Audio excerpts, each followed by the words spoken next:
What he was yelling at, I didn't see the ambulance coming, but I remembered him yelling. That was the last thing I heard from him. On a Sunday morning in 1997, Julie Kemp, her husband Andy, and their 8-year-old son Landon were driving home from church when an ambulance returning to its station broadsided their car in an intersection. Andy died instantly. Rescuers stabilized Julie, but did not realize there was a third passenger in the car. They couldn't see his body because of the damage that was done to the driver's side of the car, and Landon was sitting behind his dad. And when they saw Landon's shoe, it took a deeper search for his body. When they pulled Landon out from the back of the car, he was not breathing, and they all started working on him right away to bring him back. Landon was resuscitated and life-flighted to Carolinas Medical Center. He died 2 more times that day, and both times he was brought back to life. Doctors didn't give Julie much hope for his survival.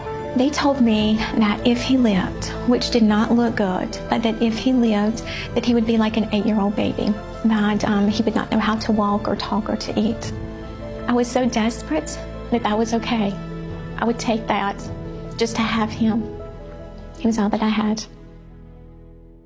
At her husband's funeral, Julie remembers feeling abandoned by God. I was very disappointed, heartbroken.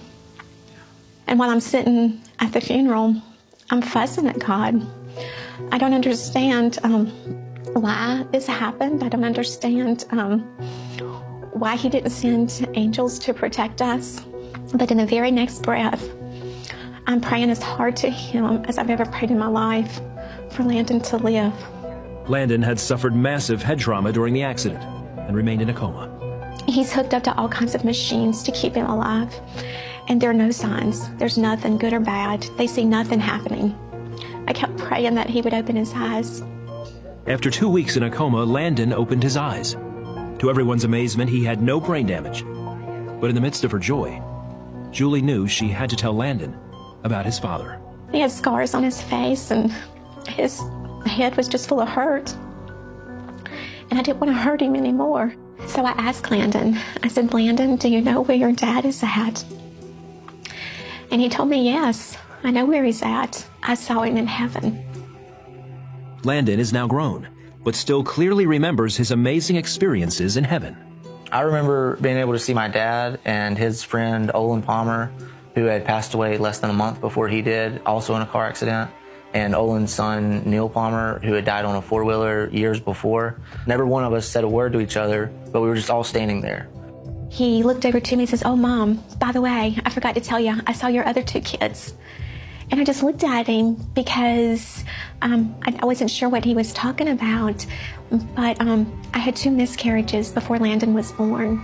We had never shared that with Landon. He did not know that we had lost 2 children before him. I knew that they were my siblings, even though no one had ever told me about them. Just being in heaven, I guess you know your own, or you know who everyone is.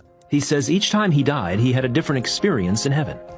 During the 3rd time, he says he met Jesus and was given a mission. It was almost as if like a preview of a movie to where you only get to see certain bits and pieces of things. Jesus came to me and told me that I have to go back to earth and be a good Christian and tell others about him. Today, through Grief Share, Landon and Julie use their story to help others who are struggling with loss and in need of hope.